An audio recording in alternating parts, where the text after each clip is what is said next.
Are we on? Are we on? Welcome to Basketball Heads Live. I am your host, Glenn Pooh Hardy. And oh boy, we have a very special guest. This basketball head was born in Switzerland, but raised in the Bronx, New York, and became an all-city performer, averaging 25 points per game and breaking school scoring records at Mount St. Michael Academy with 1,881 points, passing New York City legend and New York Knicks' own Richie Guerin's scoring record, while also leading his team to the state championship and winning, of course. After high school, this basketball head accepted a scholarship to attend the University of Pittsburgh. While at Pitt, he was a double-figure scorer and a standout player before he began to play professionally in France for 3 years as the team's leading scorer, helping him to advance to the French Cup in 2003. Once his basketball playing career was over, he began to coach at Lincoln College during one of their best seasons in school history, playing in the NJCAA National Tournament, ranked 8th in the nation. He also spent a few years at Florida International University as the director of basketball and then assistant coach. Nowadays, you can find this basketball head on the sidelines as the head coach of Laguardia Community College right here in New York. So, without further ado, help me welcome to the show, Mount St. Michael's Academy legend, University of Pittsburgh standout, and now head coach, like I said, at LaGuardia Community College here in New York. My guy, Jarrett Lockhart. Y'all ready?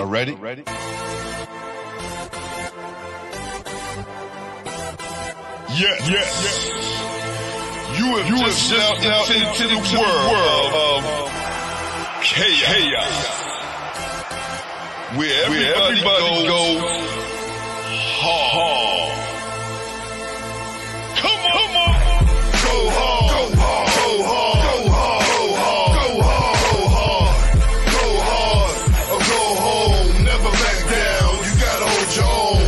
Go hard. Go hard. Go hard. Go hard. Go hard. Go hard. East Coast. Go hard. West Coast. Go hard. Midwest. Go hard. Dirty. Hurry up, everybody. Get online, buy your tickets, cause the game about to start.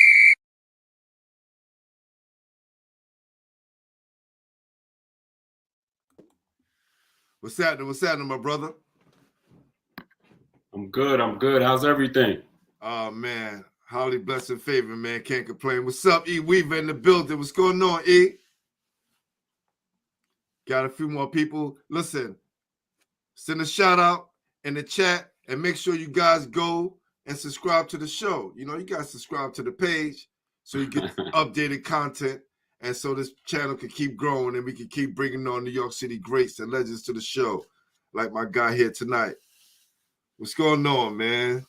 Man, I thank you for having me, man. I've been a fan of the show, and checking out what you're doing. So, from Bear Shepherd to Book Richardson. So, been watching you for a while. So I'm just, honored and privileged that you had me on, and I'm glad to be here, man.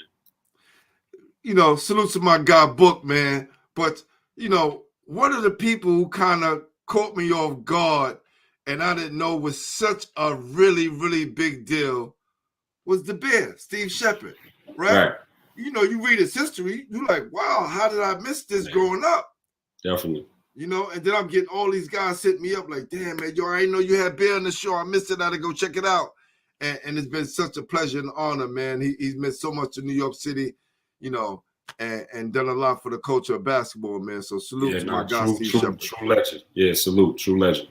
Yeah, man. So tonight is your night, Coach, and you know how it goes. You've been watching the show, man. I always ask everybody when they come on the show, who introduced you to the game? Man. I want to say my dad, man. So you know, the history of that, you know, Thomas Lockhart came before me, obviously. You know, Manhattan College, you know, was drafted by the Milwaukee Bucks in the 76 draft. So, you know, he introduced me to the game and you know, always kind of tried to follow in those footsteps, you know, moving forward when I was young. So, you know, I think I shot my first basketball hoop in the park when I was about 3, you know, grandmom taking me outside and just, you know, just letting them go. But, you know, definitely Pops. And, you know, back then it was a beautiful time. So, you know, you got introduced to the game and as soon as you shot that first basket, man, you didn't want to put the ball down. So, you know, that was many, many years ago, but, you know, I can remember it like it was yesterday. You still a young fella, man, but you know, but look, your dad was a really huge deal, man, and you know, from what I read, he did a lot on the basketball scene, and that's a lot to watch, you know, up close and know that, man, if Dad could do it, maybe I could do. If I could do half the things my dad done, you know, I'll be pretty good at this game. Right. And come to find out, you started at 3. And at 13 years old, rumor has it, you was already dunking the basketball. Yeah. It was, you know, it was crazy, man. That was a interesting time too. Just going to St. John's Elementary School in the Bronx, and you know, that was a lot of notoriety back then because, I mean, you know, you're 13, you're dunking the basket. I mean, nowadays it's you know, it's second nature. It's really common. I mean, it's going on, you know, everywhere, but back then, it was like I was probably one of the only ones in the city that was dunking at that time, at that age. So everywhere I would go, man, it was like, you know, people, that's what they wanted to see. So it was crowds and, you know, newspaper articles and stuff being written and stuff like that. And you know, I think at one point they had me, you know, like the best 8th grade in the country, man. So, you know, just, you know, like I said, a beautiful time, man, and just taking advantage of the opportunity back then, but loving the game. You know, just being innocent to it and just playing basketball and not worrying about anything else. But yeah. That's how it started. Man. Yo, shout out to my guy too, son, from All Ball with Uncle Ice. Definitely a dope podcast. Make sure you follow him, All Ball 1977 on Instagram. Dope show. Okay. So, man, listen, bro. Can you do me a favor? Put your hands to the screen, fam. No, like put it so they can see. Move it back. Look how huge those mitts are, man. Right? So, and the reason why I asked you that, because if you was dunking at 13, you had to be able to palm the ball at that age. Unless your hops was super crazy. Yeah, I don't think I didn't start palming the ball till later, but I think it was definitely the hops. Got you. You know, and at that age, like just I said, it was in the, you know, it was in the genes. You know, Pops was a leaper himself, so you know, I just started off young, but I didn't start palming the ball till late. But it was definitely the hops. I was getting over the rim and doing some different things at that age, but long arms as well. I have long arms, so got you. But that was that was you know, like I said, that was a beautiful time. Cool. For those people on Instagram, the reason why you can't hear my guests, because you ain't on YouTube. Click that link in that bio, and it'll bring you straight to the show so you can hear my guy Jarrett's story. So, walk me through the process, right? Because you was born in Switzerland, and that. Do you remember anything about Switzerland, or you came over to New York very early?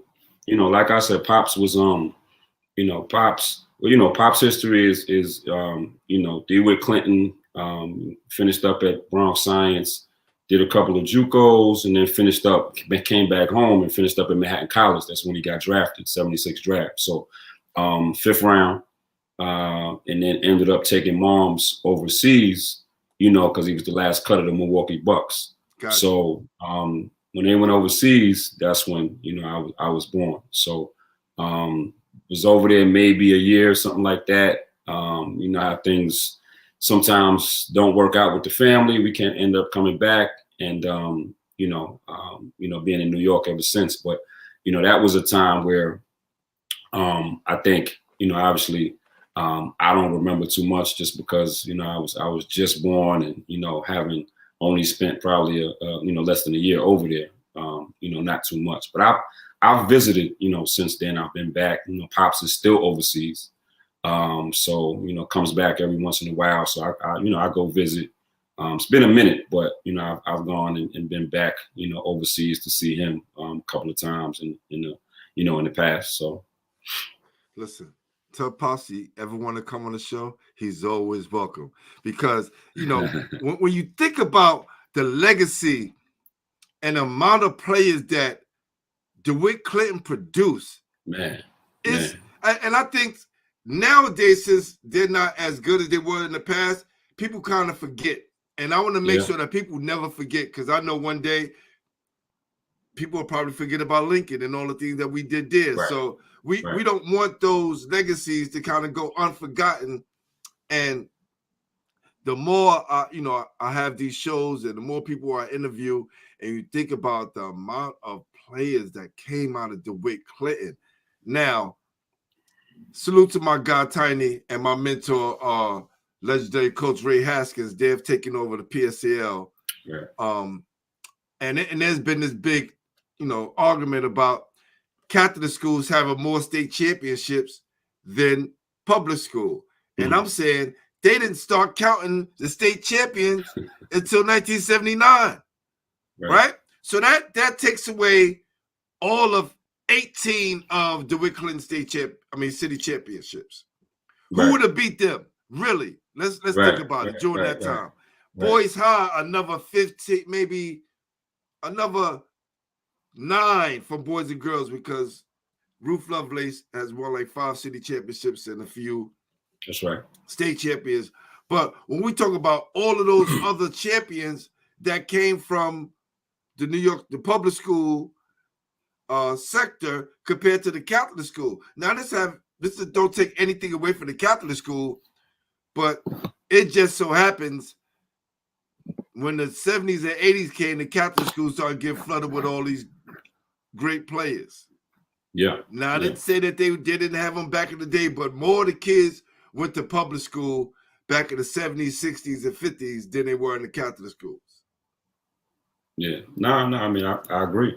I mean, I think you gotta do the history and look at, you know, certain teams and, like you said, certain PSAL versus the Catholic school and stuff like that. But there was so much talent, I think, at that time with DeWitt Clinton, man. It was just the Catholic amazing. school won 44 state championships.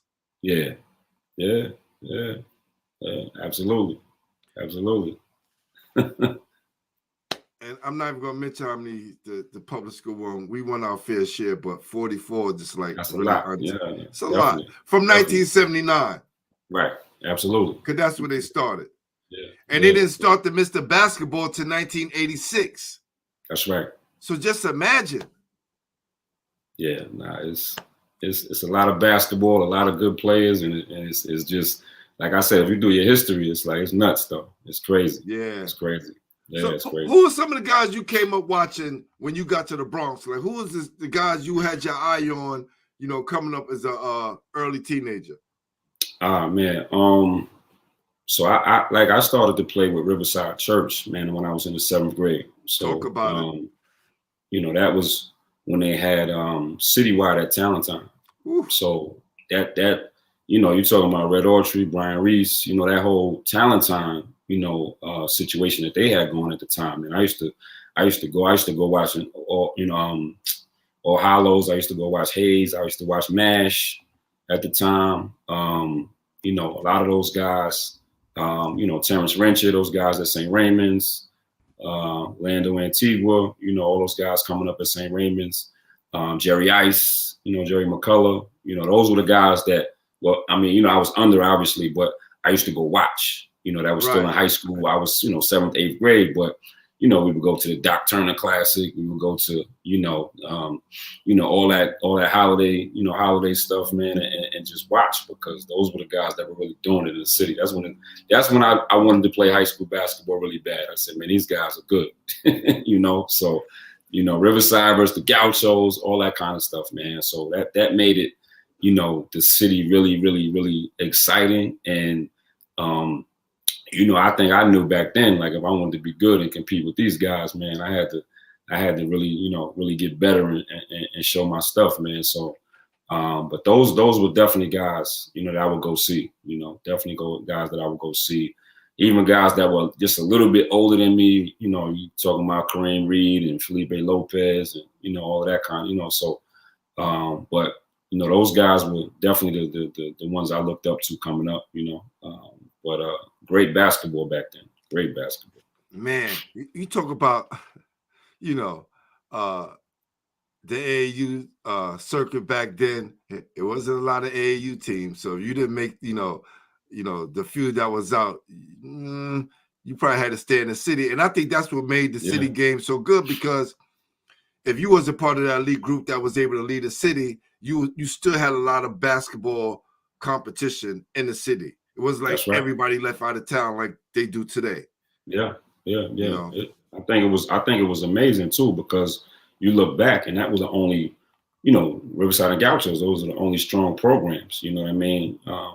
So if you were on one of those teams, and obviously they had an A and a B sometimes, but if you were on one of those teams and you were able to travel, you were kind of like one of those guys, so you were going out of town and playing against the best competition, man. So that was, now you have, I couldn't even tell you how many AU teams, but like back then it was like one of those two, it was a privilege and an honor. And AU teams are like high schools in New York City. It's a lot of them.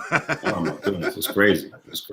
So yeah, but back then was, and then if you got like a Riverside jacket or a bag, like, you were really doing it, man. You're one of those guys, you felt good about yourself. So like I said, that was a beautiful time, man, because you just I just started kind of getting a name and playing basketball 7th and 8th grade. So all of those things were significant, playing, going out of town, playing against good competition, and, once again, getting a jacket or being able to represent the church, man. So, it was special for sure.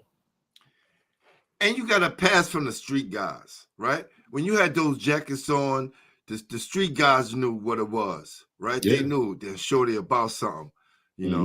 Let them go ahead. It wasn't having dudes run up on you and rob you for your Riverside or Gaucho jacket, or in my case, the Broncos jacket, because guys kind of knew what was the deal. And nowadays, they try to reel guys in. Back in our day, they was like, nah, shorty, stay away from this dice game. Nah, go the other way. Something about to happen. Yeah. No, I mean, I talk about that like all the time. Like that's a conversation that I have with, some people that I know. But it's just, it's interesting, man, because it's we talk about mentors, we talk about older brothers, we talk about uncles, and like now it's just like, they let the kids do whatever. But back then it was, if something was going down and you were one of those, those athletes or one of those guys that might potentially make it out or make a difference somewhere else or get a scholarship in college, now you go upstairs. Something's getting ready to go down. Shorty, you got to get out of here or whatever. So, but now it's just so much different because I mean they're involved in, what's going on, man, and it's a shame. It's a shame. It's definitely a shame. But I think back then it was more, protecting those guys. You know what I mean, and making sure those guys were good because they had a future. And I think for me, it was the same way. I mean, the guys that were doing things in the neighborhood or whatever would come to me and, obviously come to my games, stuff like that, but also, be that protector, that you're not going to be over here. If you want to go over there and work out or shoot jumpers or whatever the case may be, you do that. But we're doing something else over here that you shouldn't be involved in. So, but no, you're right. I mean, if you had one of those jackets or they knew you were a hooper or, a basketball player, at least back then, they tried to push you in the right direction, which is cool, definitely. Yeah, man, those were the days, man. Those were the days. Absolutely. So let's talk about your transition into Mount St. Michael's, right? Mm-hmm. And the process you had to go through. Now, I always ask my guys who went to Catholic school the process. Did you do freshman, JV, then varsity? What was the process when you got to Mount St. Michael's? Yeah, so when I got to Mount, and it was interesting because they had a policy that freshmen couldn't play varsity. Now I'm coming in as the best freshman in this, the best 8th grade in the city, top whatever in the nation, at the time. So, and for me to go to a school that wasn't allowing freshmen to play varsity, people were like in an uproar, like, no, don't go there. That what's wrong with him? Why is he going there? He can't even play varsity. So, I had Hayes. I think I had, I had St. Raymond's, Fordham Prep, and I think I had, another Bronx school. But no, I mean, I went to Mount. I played JV my freshman year. We won the city championship. I led them in scoring, all that stuff. But, it was obviously like, not that people forgot about me necessarily going into my sophomore year, but they were like, well, he played JV last year. You know what I mean? So it's like, whatever. But, once again, I went right into that my sophomore year. I played, played varsity, but the initial going, that process going in, I did play JV, so, it was just one of those things, but I love the challenge, man, of having to wait. I think even back then it was like, if I gotta wait, I gotta wait, but I think this is the school for me. So, back then I wasn't about transferring anywhere, doing anything like that. So that was the spot I was going to be at for 4 years. And this was the rule they had, and I just had to deal with it. It was what it was. So, but no, it was, and it wasn't like, I was necessarily upset or anything like that. It was just, what I had to do. But if you know anything about Catholic school, or if they know anything about Catholic school basketball, that's how it went. You came in, you played freshman, and you played JV, and if you were good enough, you'll get bumped up. Listen, the basketball icon Kenny Anderson didn't play the first quarter of his freshman year. Yeah. He was the best player in the city, best 9th grader in the country. Yeah. Sat the whole first quarter. Right. Yeah. So there's definitely a process, and and it teaches you patience. Absolutely. And I think that's what I learned back then. It was definitely the patience, because I was still hearing it while I was playing, JV. I was still hearing like, why couldn't Kenny be bumped up to the varsity? And people were coming to the school. Like I said, it was like it was one of those things where people were upset that I wasn't playing varsity. Like, y'all more upset than I am. Right. And you don't get that first city championship. Right. That's a big deal, win the city championship in JV. You're not just there taking up space. You actually went there, leading scorer, and win the city championship, right? Definitely. Which you will repeat on varsity. Right. I mean, and like I said, it was, and I think back then too, like, I mean, even though I was good, for my age, and I was going in there with a lot of notoriety and fanfare, I still had to mature, right? So it gave me a year to mature, work on my game, hone my skills, and then, that sophomore year, obviously, it was time to go. But it just was one of those things, like I said, and I'm thankful that it happened that way, because like you said, I developed that trait for patience. You know what I mean? So it was good. It was good for me back then, for sure.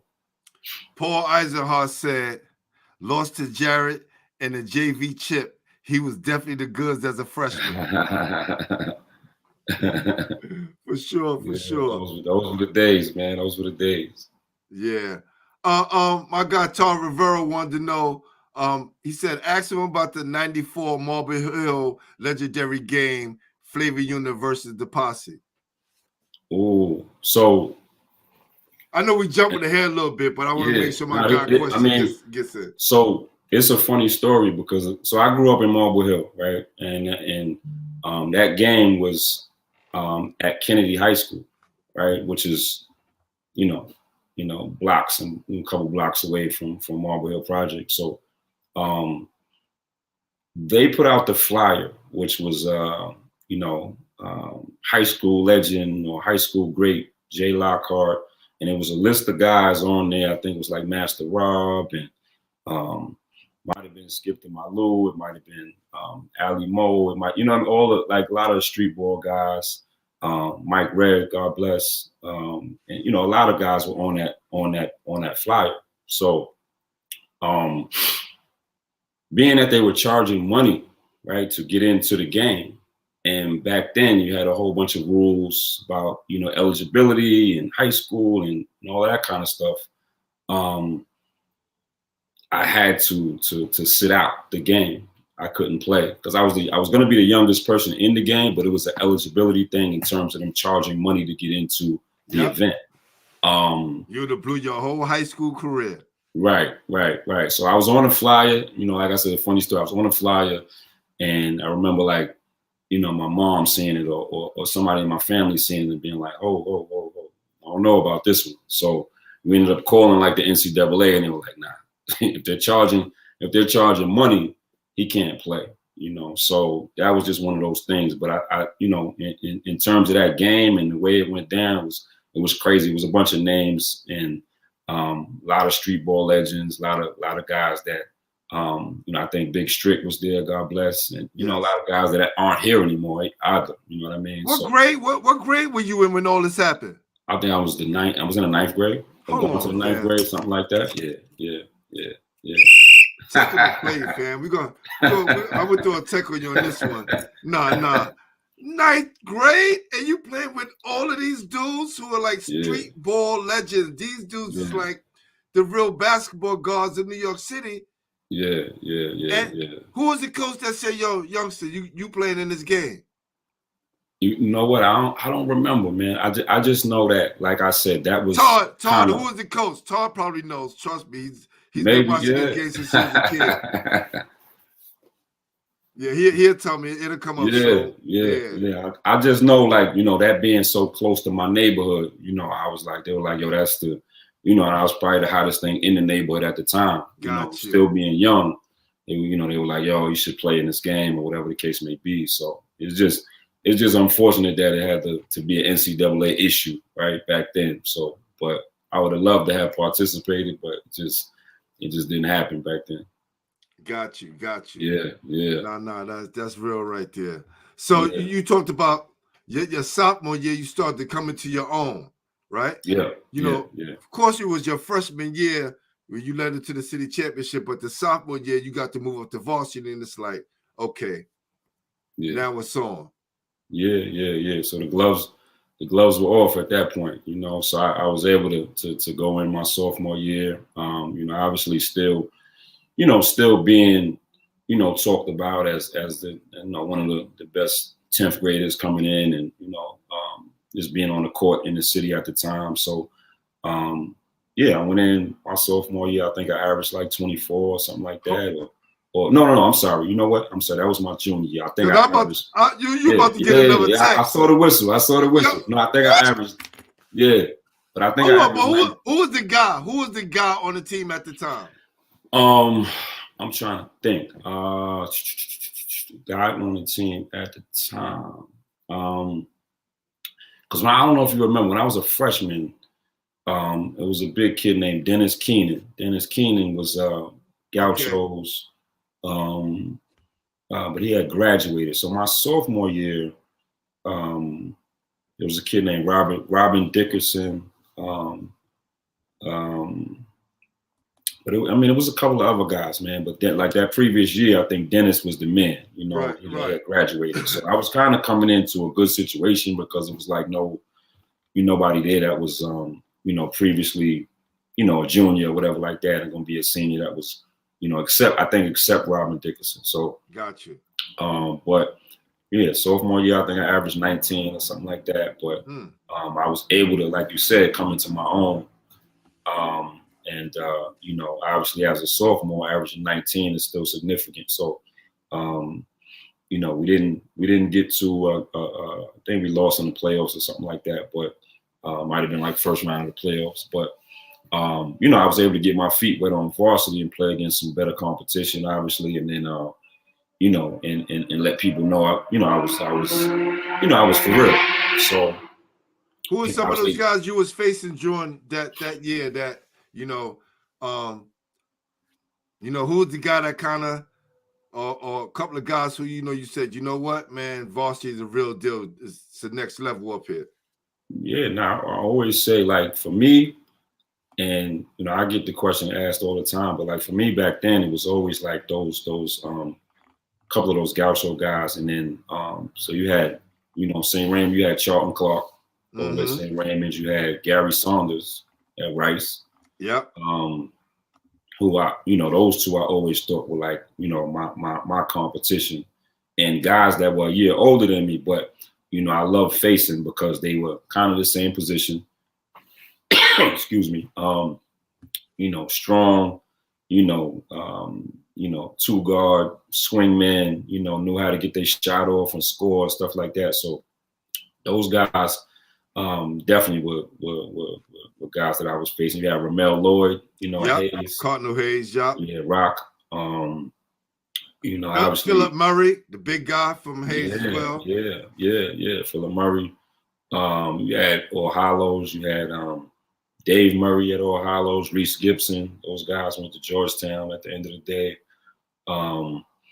You know, my guy out there in Brooklyn, obviously, Trevor Diggs, you know. Yeah, for sure. Yeah, that's my guy. So, but no, I mean, back then, that when I stepped on the court as a varsity player, I mean, even LaSalle, because you had Shamgar, you know, coming into his own back then. That's what he said. Paul said LaSalle was definitely good back then. Yeah. They had Eddie Lisamo, big kid. Also went to I think Ed went to Georgia Tech. You know, but the city was loaded back then. The city was loaded. So me coming in there was somebody every night. You know, whatever school it was somebody every night. Yeah. Kate Pat from the Bronx said, I remember reading a big story on Jarrett entering high school, saying he was going to be one of the all-time greats. Yeah. You know, these people filling up the chat room, man. They showing you love, man. And I found the article, too, from the Bronx Hall of Fame. They had a big article on you as well that I posted earlier today that I thought was a very nice piece that was done on you from the Newsday. I think it was from the Newsday. Okay. Yeah. That was, I mean, it was like back then, like I said, it was a bunch of stuff, man. But I think the big one was like the one that was in the Daily News. They gave me like it's back then the Daily News, but they gave me a full page, and I was in the 8th grade, like a full page spread, you know, dunking the basketball, and that kind of, you know, pushed it over the top, and that's when, you know, everything got a little crazy, you know, TV stations started calling and doing interviews and stuff like that. So you was on the Regis and Filmer show, you was on the Regis Filmer show. Yeah, so they did like I wasn't actually on there, but like they showed the article on, because my mom was a production assistant at the show at the time. Gotcha. So when they got wind of me being in the paper, they always would do like a segment before the show started, talk about local news, stuff like that. And you know, they said that, you know, someone that worked for the show's son was in the paper, you know, blah blah blah. So they actually showed the article on TV. And then like flashed to my mother, like at the, you know, where she was at work at the time. So, which was cool. It was, so it was crazy back then for sure. Just imagine the X, or we would say the bullseye he had on his back going into high school, where everybody knowing your name, everybody wanting a piece of the new kid. Like, did you feel any pressure during that time? Excuse me. I don't know if, like, at that time, I don't know if it was necessarily pressure. I just, like I said, after that freshman year, I just wanted to, you know, obviously get to varsity and improve myself. So I think it was more, you know, even if it was pressure, I think it was good pressure, because it made me want to compete. It made me want to, you know, go against all the guys that were good, like I said. And I know guys were gunning for me for sure. You know what I mean? And you know, being physical and all that kind of stuff that made me get in the weight room, and, you know, I mean, but it was good, because like I said, those things pushed me. They pushed me. So I was able to get better. I was able to get stronger. And like I said, man, it just made me a better player in terms of that. You know, sometimes it's going, some guys might go left with that, but some guys, are going to take the challenge and run with it. So I think I took the challenge, but, I just wanted to be, obviously mentioned with, the guys that were good. And, obviously just do my thing in terms of, I had that year, I played JV, but, now I'm able to play against the better guys in the city, the older guys in the city. So, but it was good pressure. It was good pressure. Now, walk me through that championship run or those championship runs, because you guys won the city, then won the state. Tell me about that playoff run that led you guys to win those championships, and how did it feel once you guys accomplished that feat? Yeah, it was amazing. So my junior year, it was crazy because we ended up going, I think it was 28-1, something like that. But we lost one game the whole season. And that one game was the Rice, right? So back then, you had the A and B division, but we would still play, we were in the B division, but we would play a lot of the A teams. So second game of the season, we played Rice. That's when those guys had, Beveron Robin, Chutney Gray, Tariq Kirksey, Gary Saunders was on that team as well. We lost to those guys by 1 point, in overtime at Mount St. Michael. After that loss, we just went on a tear. We just went on a run. And, 24, 25, whatever it was, straight games. So, which was crazy. So we went, obviously went through the whole league, went through the city, got to the state, Glens Falls. We had 2 games that we had to get up there, which we got. Obviously the only state championship in Mount St. Michael history. So if you walk in that gym and you see that yellow banner that's in front, on the other side, that's us, 1995. So only state championship in Mount St. Michael history. I could walk in that gym, obviously with my head high. My head coach that coached me when I was there is still there. So wow. He's still doing it over there. So but it was great, man. It was like, to win 25 straight games, even in high school, man. That's insane. That's insane. Yeah. On any level. On any level. Yeah. So and then, like I said, playing in New York City and, state, all that stuff, you figure you might get bumped off somewhere. But, after that Rice game, we went on the tear, man, and just, nobody wanted to lose, refused to lose, right? So, but no, it was amazing. It was great. That was one of the best years of my life, man, for sure. Led the city in scoring that year as well, Capital School League. So, just had a phenomenal season, man. It was memorable, very memorable, and I'll never forget it. Never forget it. Question: Mm-hmm. What meant more, the city or the state? I would say the state. I think just because it was so much excitement, right? Because when we got to the state tournament, and I skipped a step, we had to play like Long Island, Buffalo, and then I think we went to Glens Falls. So it was like 2 games in between. You had to play 2 games. Got you. Yeah. And then the state championships. You actually played 3 games to win it. Right. Got you. So got you. But just the excitement, I can remember just like all the, the school, they're taking the buses upstate, however many hours up there, and, coming in with signs and posters, and, so it meant a lot to the school to get that first one, and I think at the end of the day, for me, it was just more like, I did the right thing. You know what I'm saying? All the people that said, oh, he shouldn't have went there, and, why is he going there? He can't play. So, the culmination of, obviously winning a couple scoring titles and then winning a state championship was very significant. So I felt like I proved to myself that I made the right decision, because, very few people win state championships, That's right. That's very significant. So, that probably meant a little more than the city. listen, brother, you did what a lot of people couldn't do. You know, you combined it with leading the team in scoring and the city in scoring, and also winning the state championship. So, right. And at a school where nobody thought you could do it at. Right. You know, yeah. So I was definitely in a position where, you know, I was grateful. I was definitely grateful and happy that I made that decision. So it worked out the way it was supposed to. How much did you average your junior and then your senior year? So my junior year, I think it was 24. Might have been like 24 and a half or something like that. And then my senior year, it was like 25. So, you know, not too far, you know, in between or away from each other. But, you know, you putting up them type of numbers, man. And then, you know, for me, I'm still an all-time leading scorer at Mount St. Michael. You know, yeah, sure. And those 1,881 to be exact. And those are just varsity points, right? So you got 3 years.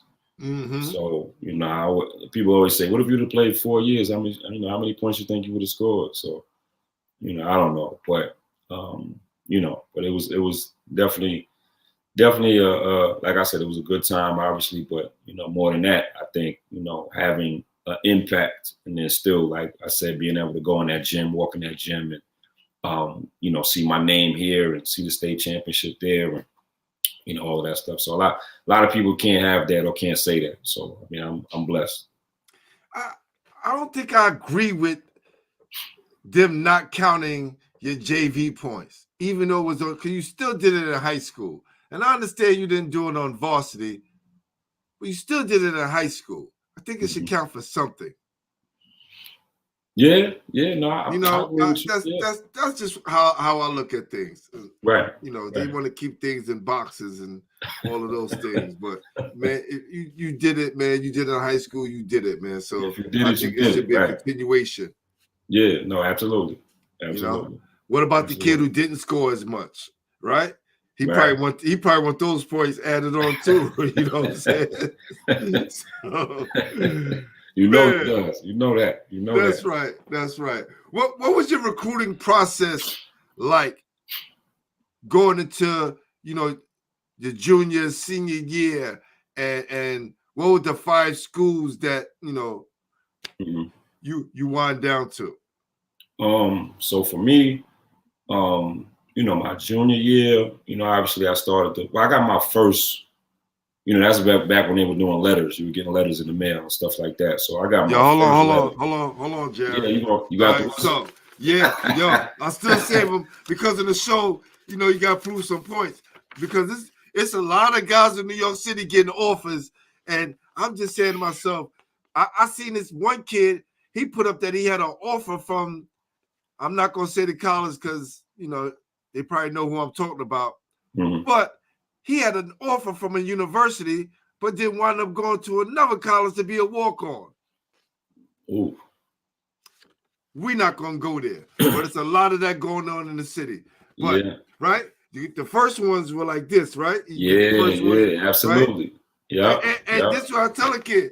This is like a dude putting up saying, I got an offer, not knowing they send these to everyone. Right. And then you get these, right? You get the personal joints. Right? The handwritten. There was levels to this. It's levels. Right. Definitely levels. So when did you get your first letter and how excited were you?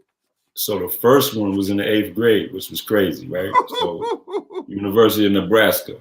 So my Big Ten. Yeah. Hold on. Yeah. That was my first letter ever. Yeah. University of Nebraska. That's crazy. 10th grade. It's crazy. That's crazy.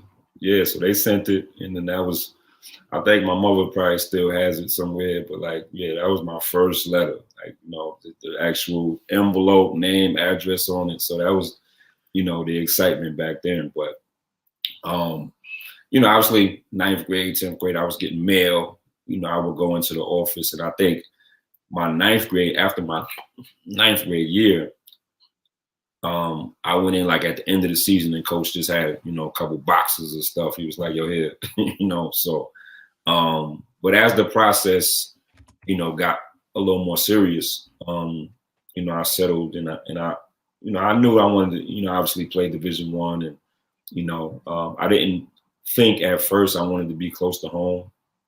I was like, yo, I probably, you know, want to explore and see what's kind of out there. But like for me, you know, moving towards like a conference was the main thing.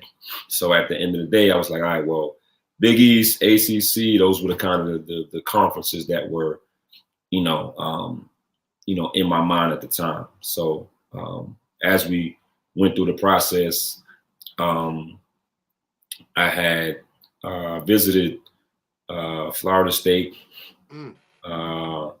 visited unofficially Providence, Villanova, visited Pittsburgh, obviously, and then I visited Hawaii.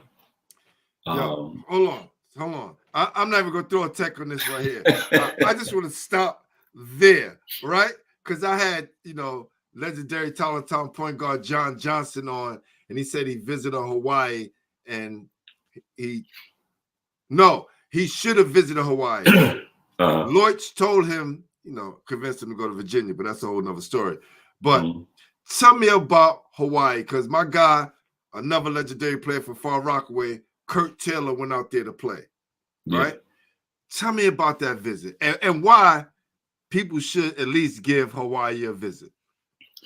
So the connection at the time was, you know, my father knew one of the assistant coaches, Bob Nash, who was, you know, a lot of people are familiar with the name Bob Nash, but Bob Nash played at Hawaii, and then he, you know, ended up being an assistant coach years later.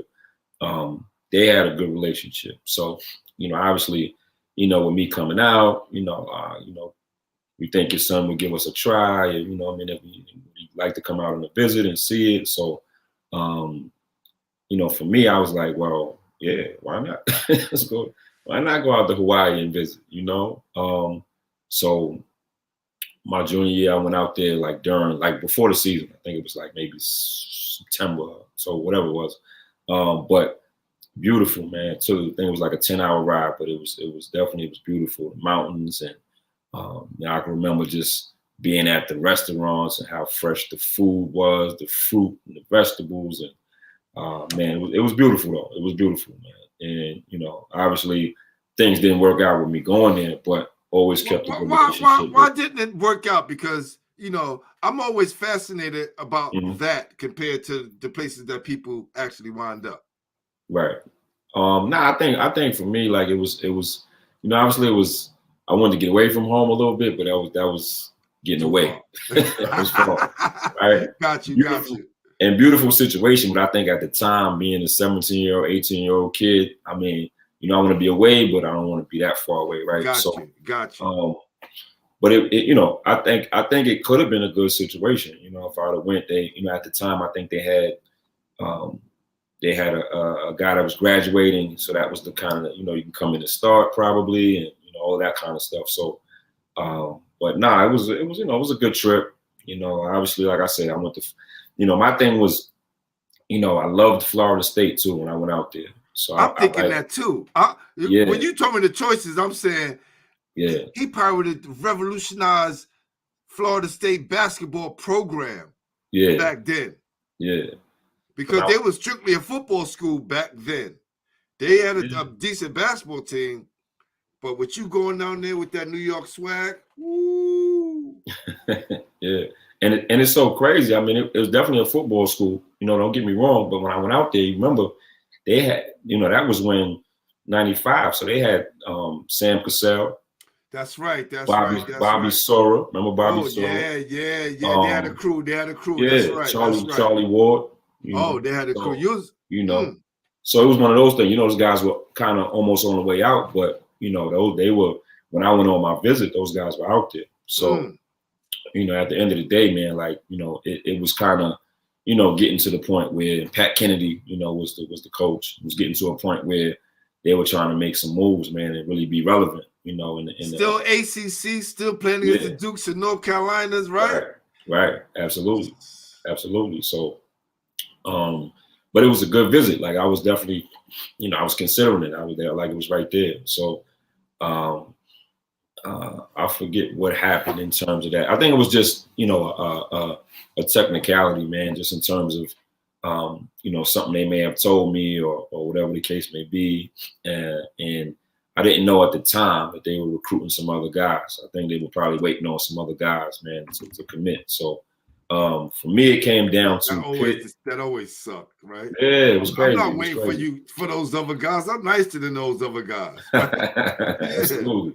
Absolutely. So for me, it came down to Pitt and Villanova. So, went on a visit I went on an unofficial first to Villanova, and it's a crazy story because we did like a unofficial, like a group visit. So it was myself, Tim Thomas, and the late great Kobe Bryant. Right, so we all on the group visit together. Yeah. Wow. So, but just imagine. Yeah. So I think when Steve Lapis came into my, to meet with my mom and he was, at that time nobody knew that Kobe was going to the league. So he was like, well, if they come, they'll be, we'll have a great backcourt and we'll have these players and that. So. He was trying to sell it like that. But I think then when Kobe announced he was going pro, a lot of guys were like, well, we don't know if he's going to come, this, that, and the third. But, it was crazy because I think Villanova at the time would have been, imagine if Kobe would have went to Villanova, right? Kobe and Tim Thomas, right? So, y'all would have made history. All of y'all would have been in the league. Trust me, they would have took everyone would have went because y'all would have made each other better. Right. So that was, that was good. And then, like I said, I went to visit Pitt. I fell in love with it. I visited like on I think the Steelers were in the Super Bowl, so the city was like, the city was, it was lit. Like crazy, man. Yeah, it was jumping. So, fell in love with it, and then came back. Was actually going to go on a visit to Villanova, and then they ended up canceling the visit because coach was out of town, something. And I was just like, I want to get this over with, man. I love Pittsburgh, so I committed to them. But it was definitely between those two at the end. How much did Jerry Ice have to do with your decision going to Pittsburgh? Now, Ice was very significant, and then the fact like they had a friend of mine that I grew up with, Mark Blount, big 7-footer. Yes. Me and him actually grew up in the same. Well, a couple of years we lived in the same building. So Mark was another New York City guy. Jerry Ice was there. Orlando Antigua. Obviously was there the year before. But yeah, Ice. Like I said, having watched Ice in high school and being, someone I looked up to. Back then when I was coming up, that was very, very, very significant. Being Ice being out there because, him being a New York City guy, I figured if I can go out there and, he's out there, I'll be good because it's a lot of New York City guys, man. So, but no, it was a good time, man. And I'm obviously glad I picked Pittsburgh just because, it was a good situation for me at the time. So, but yeah, that's how it went. What about Ricardo Greer? I keep seeing his name come up in the chat. Yeah, no, Rick was a year, a grade, behind me. So okay. Rick came in my sophomore year. That's my guy, Washington Heights. And, obviously, we still have a great relationship. I talked to him last week. So he ended up coming in the year after me. So I was able to kind of do what, kind of what Ice did a little bit and recruit, and, try to get him there when he was on his visit, stuff like that. So, but now as soon as he came, man, it was like, another New York City guy. So it was just, man, it was perfect. It was perfect. How was Pittsburgh after the Super Bowl was all over and things was back to normal and you realize, oh, it's cool, but it's not popping all the time. Because, when you go on those visits, they got you there with something's going on in the city and you thinking, oh, college like this every day? How was your transition into Pittsburgh on and off the court? No, I think I think for me it was, so you're talking about, somewhere that's 6 hours away from New York driving, right? Mm-hmm. So I was cool with that, just because I'm like, well, it's not too far. I could get back home, if I need to, but I'm far enough away where it's like I could spread my wings a little bit. So Right. I mean, it's not New York, but I love the city because, they call it the Steel City and kind of, for a reason. And the people there are just like hard nosed and, kind of like New Yorkers, but it's almost like Midwestish, you know what I mean? So it was different, obviously, but I think having come from New York and having experienced, it being so fast paced, it was cool for it to slow down a little bit for me at the time. Like I said, that helped me grow, right, as a young man, and being on my own. I couldn't imagine, and what I didn't mention is like St. John's came in late, but I wouldn't have stayed home at that time, just because I think, I needed to once again spread my wings a little bit and become a man, So, but no, Pittsburgh, I love it, man. It's my second home. My daughter was actually born in Pittsburgh, so that's I hold that near and dear to my heart, man. So that's definitely like second home. That's dope, man. That's dope. And when you look back on it, those decisions that help you grow into the adult, away from mom and dad, and show that you could be on your own. So those are always the greatest places. Absolutely. No, absolutely. For sure. Yeah. How well did y'all do while you was at Pitt? Now, you don't have to play JV now, right? In college, you moved right to the big dogs. Right. Your first year. How was your process throughout your years at Pittsburgh? No, my freshman year, it was a struggle, man. Like to say it, honestly, it was a struggle, because I, like, coming in, I had never, like, I'm coming, I've led the city in scoring, I'm used to, scoring and shooting the basketball, kind of when I want to, and playing probably very little defense, right? So when I got there, Ralph Willard at the time was the head coach. And Kevin Willard, that's Kevin Willard's dad. Yep. Kev was actually on the team at the time too. But no nonsense, man. Like, if you didn't play defense, you weren't getting on the court. So I had to adjust. So my freshman year was an adjustment period, and I didn't play a lot. Had some decent, like, a couple of good games, scoring wise, but the Big East at the time was the best conference in America. Yep. So, you're going against the Georgetowns and the UConns and the Seton Halls and the St. John's, and they're getting after it. So, had to be able to play defense and move my feet, and my thing at the time was like my lateral quickness, So once the coaches got kind of wind of, what I needed to improve, what I needed to do, I was able to work on that. Like, my transition between my freshman and my sophomore year was very significant, So, like, I don't think I've ever worked that hard in my life, like in the off season. So between those 2 years, that summer was like, because I didn't want to go another year and I wasn't playing. Like, it was hard for me to even come back to New York and explain to people, like, yo, what happened? You know how it goes. Yeah, man. Why didn't you play this game? Or why didn't you? So it was, one of those. You guys on television too, so it's not like you can hide from them and be like, Right. So, but it was difficult, man, and I think as a young man too, you're away from home, you're trying to deal with stuff mentally as well, like not playing, and but I just got on my grind. They told me what I needed to do, and I did it.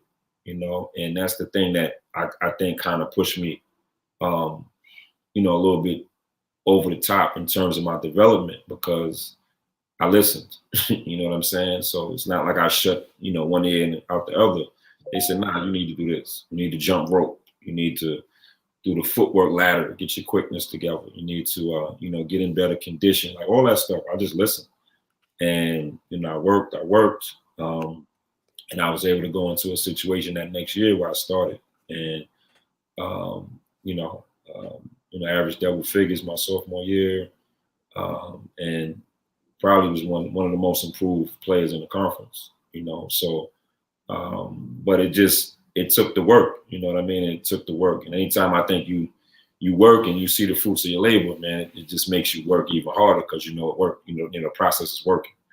So, but now, I did what they said, you know, the coaching staff, and it just made me a better player, you know, from then on. So, but that initial freshman year, you know, I thought about transferring, I said, nah, but let me stick it out and just work, you know, and I worked for it, and I got what I wanted,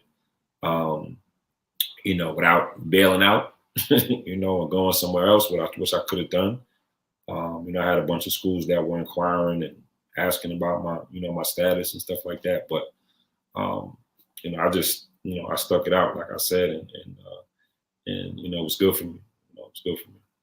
The easiest thing to do is the transfer, right? And kids need to hear this because you're going to be put up against some obstacles going to college, and even if you move to the pro level.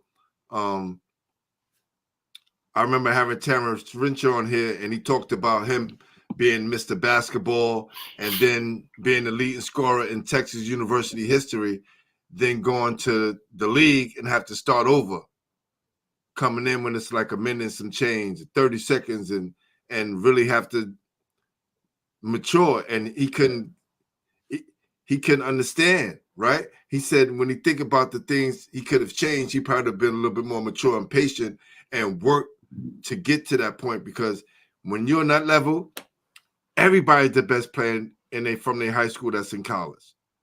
Mostly everyone.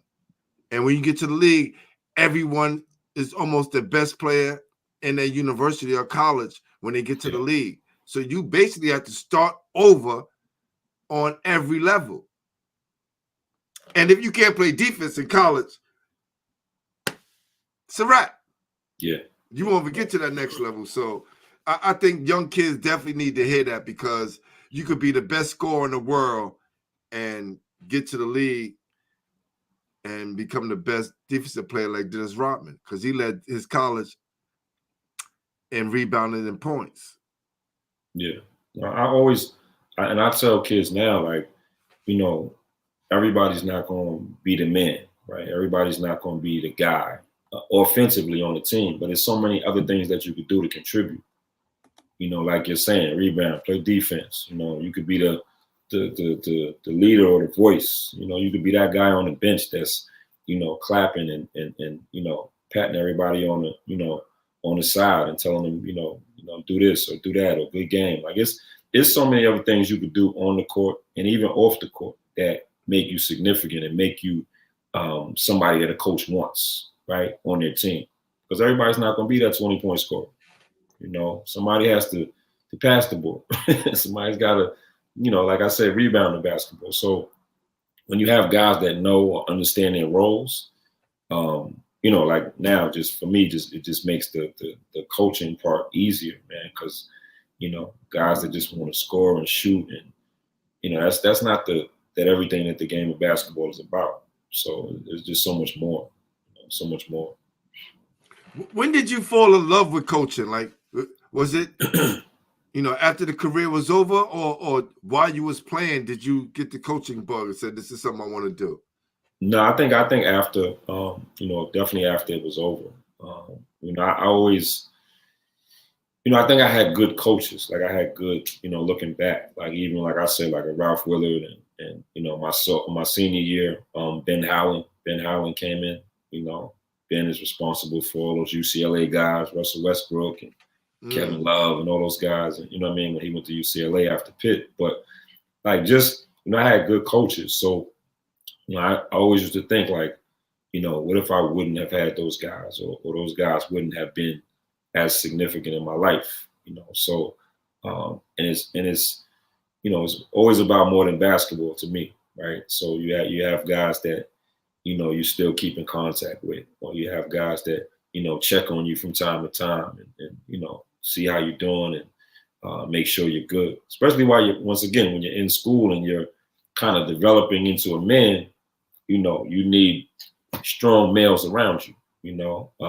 And, you know, with that being said, I think my first coaching experience, I think it was probably like AAU or, you know, summer basketball. But, you know, I can remember just coaching and then having kids after the game take to me and ask me questions. And, you know, and I think that was everything, because you could change somebody's life, right? Just by being a coach and being somebody that's instrumental, you know, like I said, even off the court, but the sports is the tool to get you, you know, in their life. And then, you know, they might be going through something in their lives that they need to talk about, right, or work on. So I think for me, it was more about that then than the X's and O's at the time. But the relationships, I think, were, you know, that was the thing that pushed me over the top and said, yo, I want to coach, you know, just developing relationships with guys that need the relationships, you know. And I think that's what helped me, you know. So being in a position, like I said, even at school, where, you know, I might need to talk to somebody, or I might need to, you know, go out to eat, you know, and ask certain questions about life to somebody, you know, and basketball is the tool to get me comfortable enough where I can ask those questions to somebody. So, you know, I think that's how it started. It was after, you know, after my playing days or whatever the case may be. But it was significant because, once again, I saw the effect I could have on somebody. So it just led me down that path.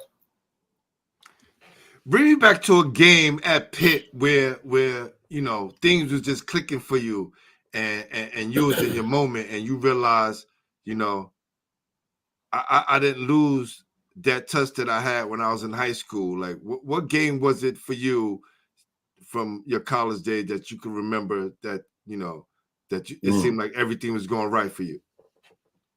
Man, I you know, I talk about that sometimes too with people, like that. Definitely that UConn game when they were ranked #1 in the country, and it was on, like, I think ESPN Classic or something like that not too long ago. But like, I think I had like 18 or 19 in the first half, but it was like I was just pulling up from like everywhere, like unconscious. Like, you know, it was one of those games. Like I said, we had came back from Puerto Rico. So I think we were like, and we beat Kentucky out there. We beat Xavier. We ended up losing to Maryland that had Steve Francis at the time. So they blew us out. But we beat 2 ranked teams. So we come back, we're in the top 25. And then we got to go against UConn, who's the #1 team in the nation. Rip Hamilton, Khalid Al-Amin, you know, that year. Yes. So that's when they won a national championship that year. So we go first half, I'm like, it's like I can't even touch the rim. Like, everything's like going, you know, through the net, and I'm just pulling up from everywhere. But it was just like one of those games, and it was, you know, once it's like an ESPN game and everybody saw it. So definitely the UConn game for sure. And then we ended up losing at the buzzer. Khalid Al-Amin hit the shot at the buzzer to win the game, but it was like a classic Big East, you know, rivalry game. And I remember that game. That's what I'm asking you, fam. Yeah, definitely that one. Yeah, definitely that one for sure. It was a couple of others, but I think that was significant to me in my mind, because once again, they're ranked #1 at the time. Yeah, our fans are going crazy, you know. So and then the way it ended, right, which was classic. So, but yeah, definitely that game for sure. JE said that smooth jump shot, and he can score from everywhere. You know, so as soon as my guy JE on the check-in. Oh man, definitely. That's love. Shout out to him. For sure. So after you left Pitt and things was all over, what did you do after that?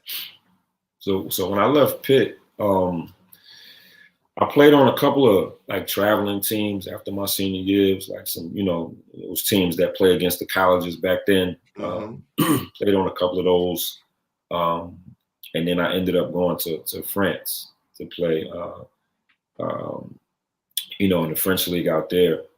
So I played out there for 3 years, but I went out there not knowing anything about, you know, France, obviously, and not knowing anything about European basketball. But good experience. I think I got out there.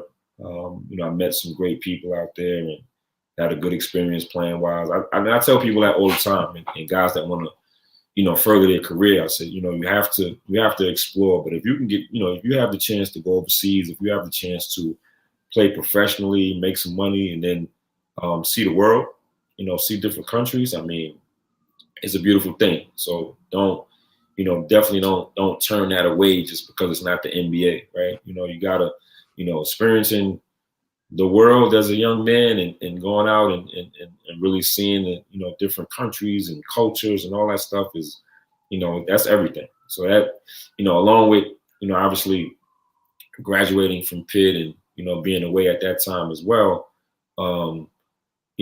being overseas by myself, not knowing the language at first and doing something like it, it definitely helped me grow up and be a man as well. So I wouldn't trade that experience for anything. But I did that for 3 years and then came home, and did some other things in terms of some jobs and stuff like that before I got into coaching. But those years where I played, out in France professionally, I wouldn't trade those for anything. Those are some beautiful years just because, once again, I'm playing basketball. I'm 23, 24, 25 years old. And, I'm in Paris and I'm, walking around and, just going to different places and eating different foods and, just getting the experience of life in different countries, man. So it was great. It was great. I loved it. And like I said, I wouldn't trade that for the world. What was it like to see another Bronx legend, Carl Krauser, do his thing during the tournament after you left? Oh, man, that's a beautiful thing. Black Magic, my man, my guy.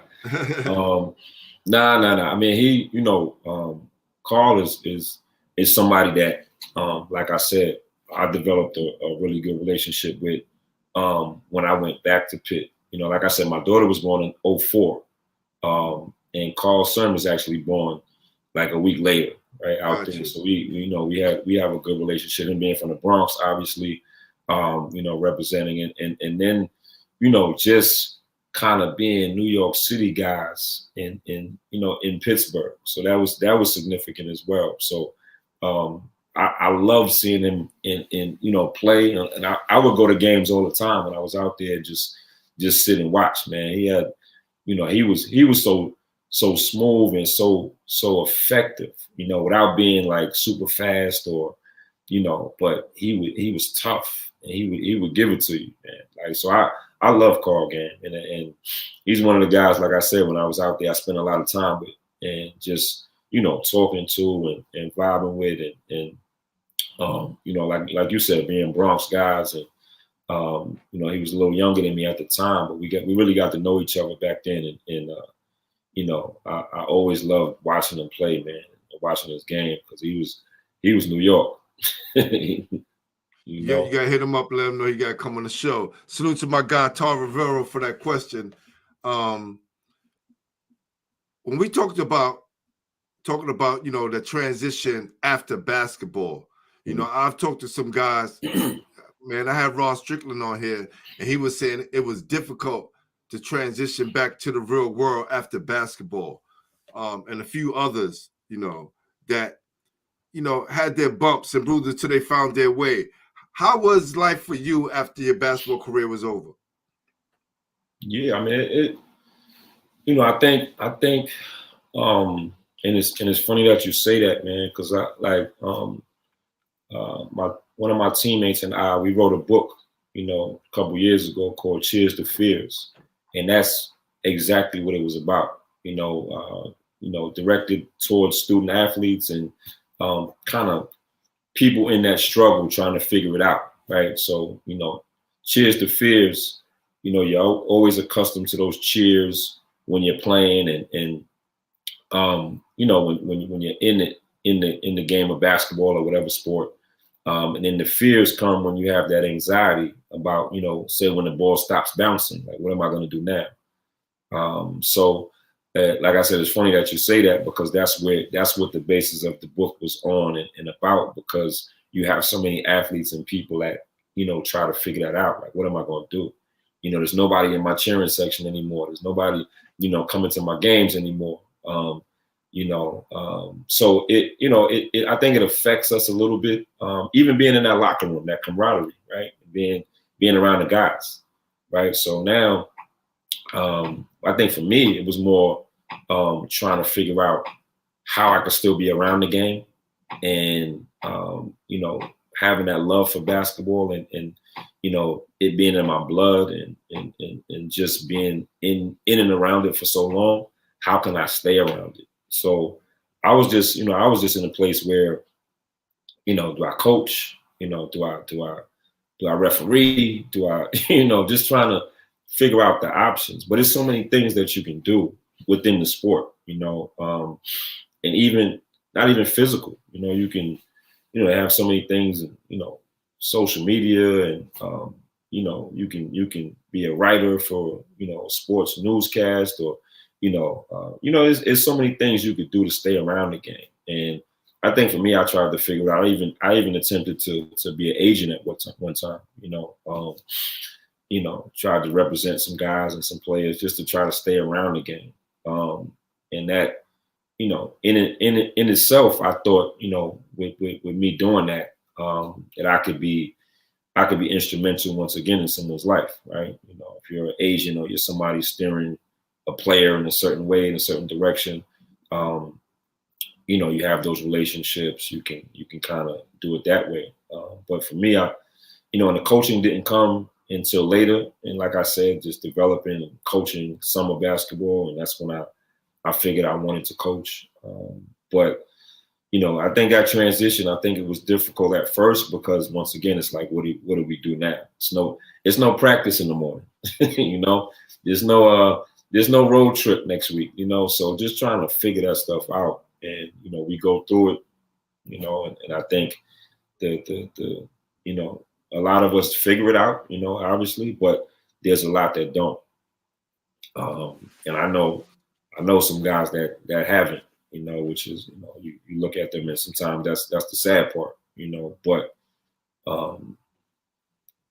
it is what it is, man. But, like I think for me, it was just that transition of trying to figure it out, but not waiting too long, because I think that could take its toll too, and I didn't want to drag it out and say, all right, I'm gonna try to get to the league, and I'm gonna work out until someone calls. And when it was over, I think for me it was like, all right, I'm done. So let me figure it out.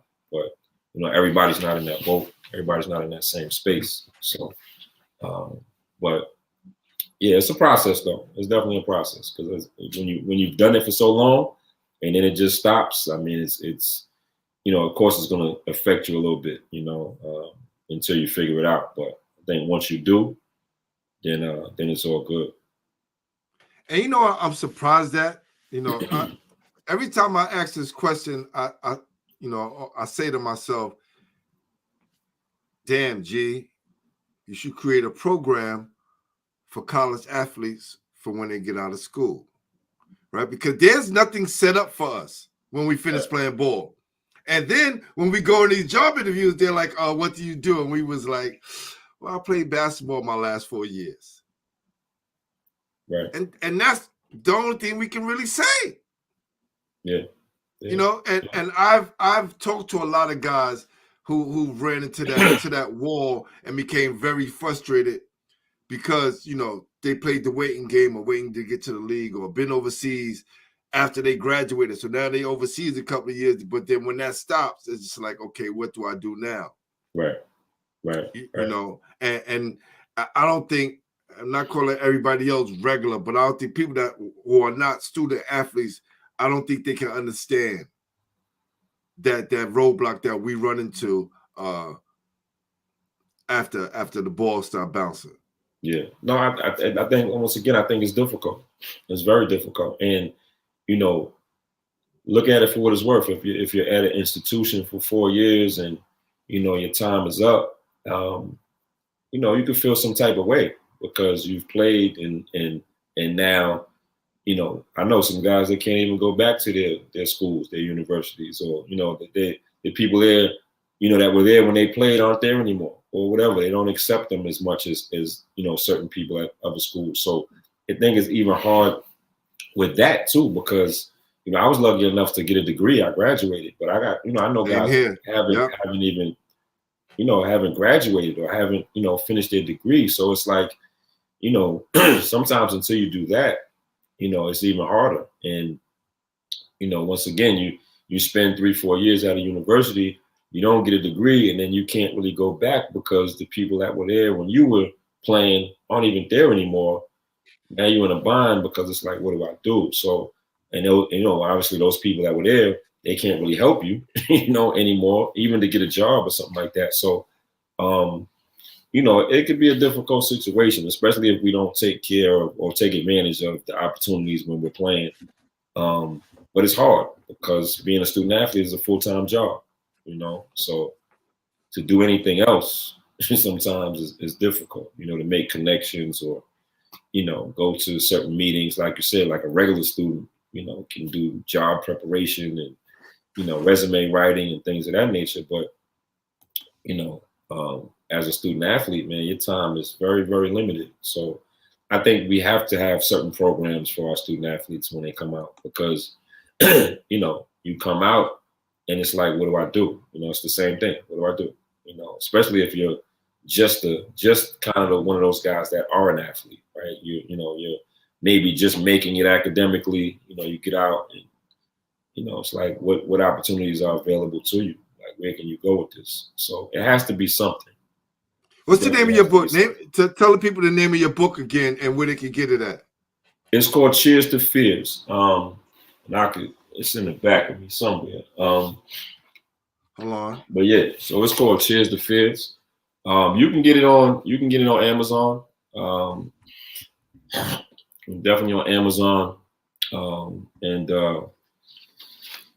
You know, like I said, it's one of those books where it's geared towards student athletes, but we've gotten responses from people that, you know, aren't athletes or aren't student athletes or haven't played sports that, you know, that have loved it because of the message.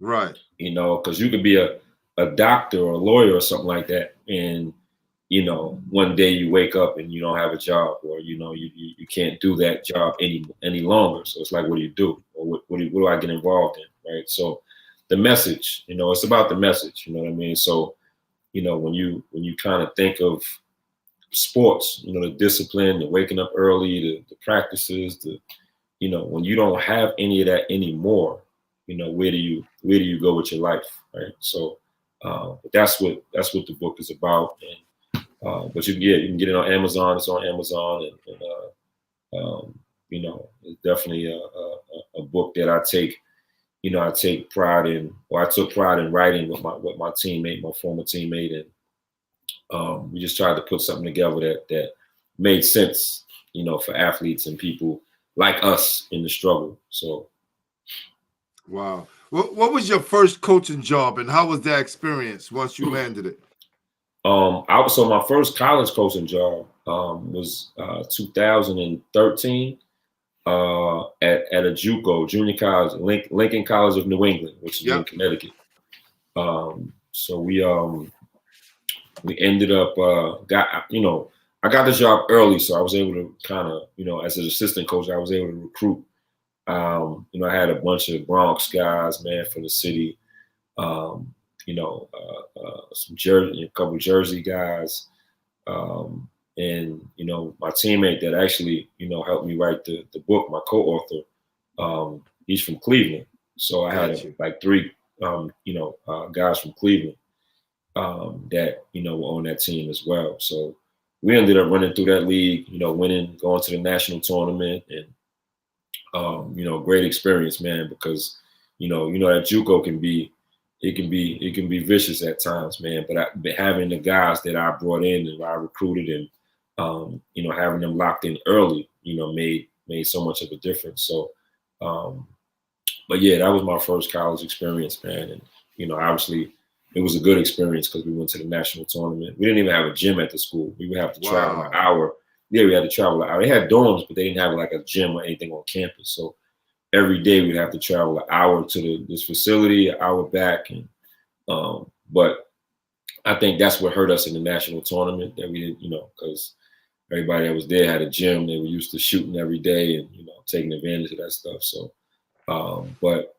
yeah, it was a good experience. I think now, since a couple of years ago, I think the school's been, shut down or whatever up there. But, they, that was the history of the program, us winning it. So it was a good experience. And you was ranked 8th in the country too, without a gym. So just imagine. Yeah. Which you know what I'm saying? Which is crazy, right? Which is crazy. So I tell people that all the time. I was like, yo, we went to the national tournament, didn't even have a gym. So but it goes to show you it can be done, right? That's right. No excuses. Yeah, it can be done. That's right. Yeah.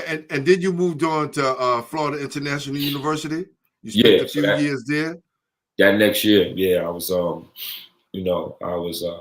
that job became available as the director of basketball operations down there. So I was able to go down there.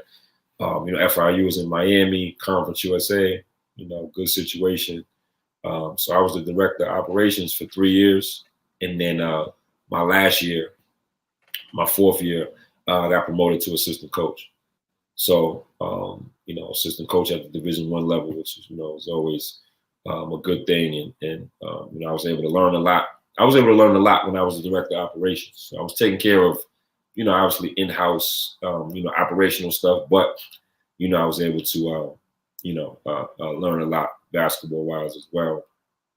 And then when that assistant coach job became available, my that last year, I got promoted. I was plugged in, and so that was that was my experience down there. But it was a great experience because once again, it's Conference USA, it's Division I, and it was in the heart of Miami, which was great. Beautiful down there. Yes. Yeah. I just wish we could have got some more players in there and won, and whatever. But I always say experiences like that, man, you learn, and I think even now, I'm implementing and I'm doing a lot of the things that I learned while I was at FIU, in my job now. So it definitely was a significant experience. How did that experience prepare you to be a head coach? I think for me, just working under, Anthony Evans was the head coach at the time. Coach Evans was, before FIU, he was at Norfolk State. He coached that team that beat Missouri in the tournament. So Coach Evans was, is a basketball mind. Like he's just like, I was amazed at how great of a coach he is. So I was able to kind of learn a lot from him in terms of, whether it be offensive sets or just how to run a team, run a program, and what that meant, putting guys in the right places to be successful, putting guys in the right, positions to excel and do the right things. So, he was very, very instrumental in kind of what I'm doing now because as a head coach, obviously I looked at him and saw what he was doing and saw what he was, putting together. And I think those are the things that, I'm looking at and doing now. So it's very, everything that kind of like I experienced back then, and I don't want to say everything, but a lot of the things that I experienced back then, I'm able to implement and put into my program now. And think about it. Guy from New York City gets his first head coaching job in the city he was raised in. How important it is to you, first of all, to get that job, and why it's so important for you to do well there now that you're back home? Yeah, and I think you just said it. For me, it's an honor. This is something that guys don't get. Guys, a lot of guys don't get whatever level, right? Whatever it may be. Guys don't get head coaching jobs, right? And then for me to get one, a head coaching job at a program that hasn't had basketball in 5 years, for them to put their trust in me and believe in me, that says something, right? And then the other part about that is, me being a New York guy, and coaching in New York, I don't even want to say the pressure of coaching in New York, but the coaching in New York and being successful as a New Yorker, that's everything.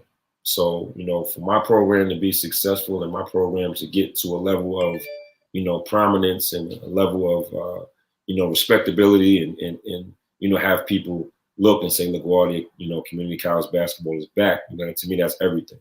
Oh, and their head coach is a New York guy. He's from New York. He played, high school in New York. He's people know him and they respect him. And, so all of that to me is significant. And, like I said, I'm privileged, I'm honored, and, I'm excited. I'm excited at the possibilities because I know that we will get to a level that will be respectable and I'll definitely get the respect, obviously from the people to the program or for the program. But I think I want that for the guys that I'm coaching as well, because they deserve it. And I think we also have to be in a position to teach the game, but just to teach the game of life as well. So I want the right type of, student athletes, and I want the right type of guys that are going to represent, LaGuardia Community College basketball the right way. Yeah, because right now you're building the building blocks to a new foundation, right? And this is going to look well because you used to pulling off the impossible anyway. So this is just another challenge, brother. Absolutely. That's it. Absolutely. So, what can you tell a kid who might be thinking about coming to LaGuardia in the future and playing for you? What can they expect? Yeah, no, I mean, the first thing I think you can expect is to work hard, so, no nonsense. I mean, obviously we want, like I said, we want the best student athletes and individuals that we can get. But definitely you can expect to work hard. I think number two, you can expect to learn the game of basketball, like it's supposed to be played the right way. So I think for me, being able to teach and implement my system, and being a guy that's played the game, it's always not as easy to teach the game, right? So people say, but I think for me it's easier, right? Because I've played, but because once a kid finds out that you have some history and that you played, they give you that respect a little more. So it's like, oh, coach did this, or coach played, so let me listen, or let me take this in a little more. So I think definitely playing the game the right way, and you can expect opportunity if you do what's expected of you. We've had some coaches in the gym already, 4-year school. So if guys do well, they listen, they work hard, I think they'll have opportunities to be successful. And I think that's what kids want. Obviously coming from a JUCO, you want to put yourself in a position to go to a 4-year school and have an opportunity to play and do well, and whatever happens after that happens, but opportunity as well. So I think with me, just getting the right kids and getting the right people in there that can help the program. But I think if a kid comes there now, he has to once again, he has to work hard and listen. So but I think that comes along with the turf. You listen, you work hard, you get to a level of success, and then whatever opportunities come after that, man, is up to you. So I welcome those kids, man, because those are the kids that we want. And now we got a chance to keep some of those kids in the city. They don't got to go away too far to go to junior college. Let's keep them home. Let's keep them home. That's right. Definitely. If you could change one thing about your basketball journey, what would it be? Oh, it's a good question. I don't know. I try not to have too many regrets. I think every experience is, a situation that I can learn from, and or that I have learned from. And I don't know. I think when I went over to France, maybe because 3 years was kind of it was quick. Even though I learned a lot, I saw a lot. I did a lot. But if I could have went over there and maybe spent some more time in France, and that might have been something I probably would have changed. But I don't think anything else, because once again, I think everything happens for a reason. Guys will say, "Oh, maybe go to the NBA," and all of that kind of stuff. But I just think, I think things happen for a reason. Everybody can't go. So That's right. maybe me talking to my guys and the people that I have conversations with, and the student athletes that I deal with, maybe it's meant for me to talk from that angle. Guys that don't go or didn't make it, but you can still be successful in life without making the NBA or making making it to that level. So I think maybe that's why I've been put in this position. I think that's maybe why the things that have happened to me have happened, because now I could speak from those experiences, and I could speak to somebody and potentially change their life, and steer them in the right direction, without the league or the NBA, or having those conversations. So, but yeah, that's definitely it. You're still a professional, brother. So that's at the end of the day, right? Yes, sir. All right. So now we're gonna get to the hardest part of the show. Let's do that. Top five, my brother. All right. Mm-hmm. Can't do top 6, can't do top 7. You gotta do top 5. Okay. All right. Cool. My man Book, he wanted to kill me for this. He was like, "Yo, Pooh, how you gonna just have me pick 5? Like, your brother, this is how I go, man. It's the name of the show. Part of the show. So, top 5 players from Mount St. Michael's Academy. Oh, okay. All right, so we're gonna go with obviously myself. I'm gonna go with Brendan Dunlop, who was my point guard. B ended up going to Virginia Tech. I'm gonna go with Gordy Winchester. Gordy Winchester, my God. Yes, for Gordy sure. Winchester. Yep. I'm gonna go with Dennis Keenan. Dennis Keenan, like I said, that was the he was there before me a little bit. Dennis Keenan. Got you. And I'm gonna go with Richie, man. There you go. School. Yeah, That's right. The legend itself. Yeah. Sure. The true legend, definitely. That's right. He wanted to start it all. Yeah. Okay. Top 5 players you played against. Okay. Trying to think. I'm gonna go with let's go with, I think we go with New York, right? So we go Stephon Marbury. I always put Shamgar in there too. We go college, I'll go like Rip Hamilton. Go summer basketball, I'll go Allen Iverson. And then I'll go Kobe Bryant as well. So, Kobe Bryant as well. Damn. All these 5 on somebody legend list somewhere, Hall of Fame somewhere, right? You think about the names, boy. Yeah. All right. Definitely. Okay. Top 5 guys you played with. Oh, all right. I think, I'll go Pitt. So let's go Montego Cummings. Played with me at Pitt.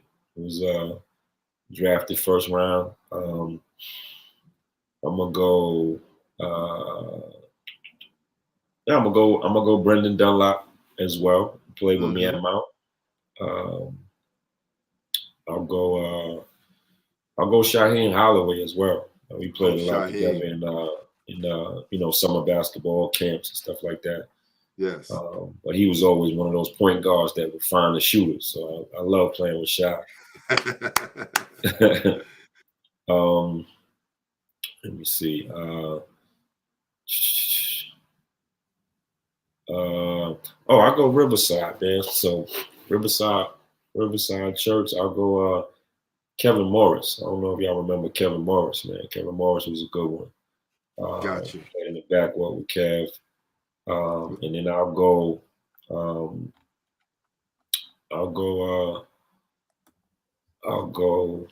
Let's see. You know what? I'm gonna go Trevor Diggs. My young bro. That's right. Salute Trav. Yeah. For sure. Salute Armageddon in the building. He said on point. Jarrett BX, stand up. Definitely. Shout out. All right. Shout out. No real pressure. Just name me your top 5 New York City players all time. Wow. That's a good one. That's always like a hot topic, right? Yes. All right. So I was always a Kenny Anderson fan. Kenny A. Salute to my guy Tibbs. We're gonna go to big fella. We're gonna go Cap. We're gonna go Kareem. Yep. For me, I was a Rod Strickland fan as well. So I'm gonna go. Who wasn't a Ron Strickland fan? Yeah. I had a chance to play with him, so I still was a fan. Definitely. Yeah. I'm gonna go Rod.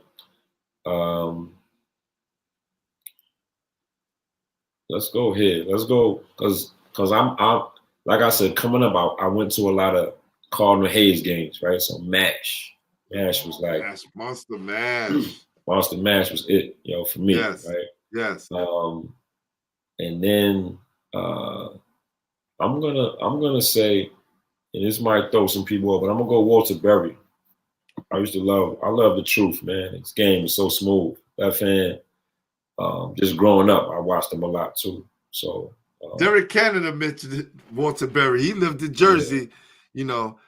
He played all his tournament basketball over here in New York City, man. So we had to show him some love.